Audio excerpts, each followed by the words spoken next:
সুসন্তান অর্থাৎ হচ্ছে সুবিবাহ না হলে কিন্তু সুসন্তান হয় না, এটা কিন্তু সোজা কথা।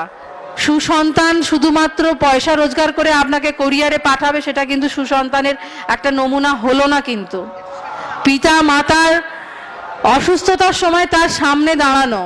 আমি আমার পূর্বপুরুষের শ্রেষ্ঠতম উপহার হচ্ছে কৃষ্ণা সাহু, কেন আমার পূর্বপুরুষ যা অর্জন করেছে তার রক্তের মধ্যে, তার শ্রেষ্ঠতম উদাহরণ হচ্ছে আমি। আমার শ্রেষ্ঠতম উদাহরণ হবে আমার সন্তান, তার সন্তান হবে তার শ্রেষ্ঠতম উদাহরণ।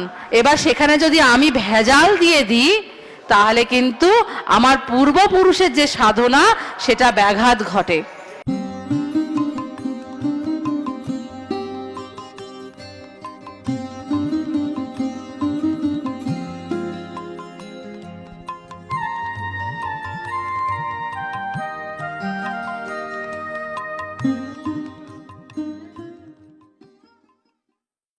সুসন্তান গঠনে মায়েদের ভূমিকা। প্রথমেই বলি, মাকে নিয়ে আমরা সবাই একটু বেশি মাতামাতি করি বছরের কিছু কিছু দিনে।